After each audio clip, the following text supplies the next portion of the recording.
January 6th and the lies that led to insurrection have put 2.5 centuries of constitutional democracy at risk.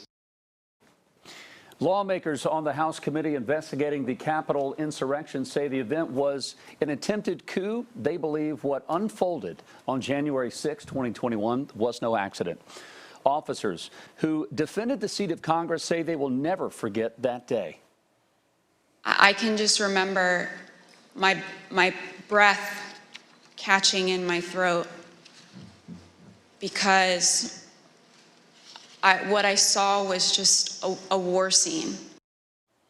One Capitol police officer was killed that day and more than 100 were injured during the riots. Other officers took their own lives in the days and weeks following the insurrection.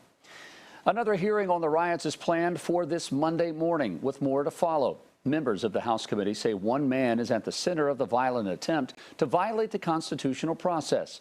Jesse Tenor takes a look at the first session and its testimony. President Trump summoned the mob, assembled the mob, and lit the flame of this attack. That's the main takeaway from the House committee's investigation into January 6th. Showing how thousands of people broke into the U.S. Capitol, assaulted more than 100 police officers, and caused nearly $3 million in damages, all at the behest of former President Donald Trump. January 6th was the culmination of an attempted coup. The committee leaders, Democrat Benny Thompson and Republican Liz Cheney, say Trump had a 7-part plan to overturn the 2020 presidential election and stop the transfer of power. Despite testimony from the former first daughter and senior advisor Ivanka Trump saying the election was not stolen, agreeing with then Attorney General Bill Barr. Accepted what he was saying. The committee also claims GOP members of Congress reached out to Trump for pardons because of their involvement in trying to overturn the election.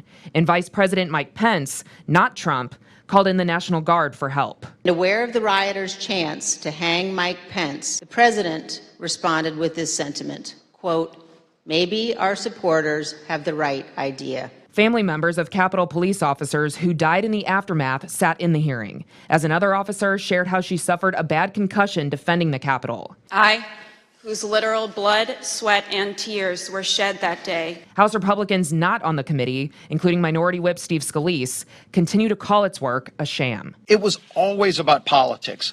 The committee's investigation could ultimately result in criminal referrals against Trump or his top aides, and propose legislation to make sure that another attack on the Capitol can't happen again. In Washington, I'm Jesse Tenor.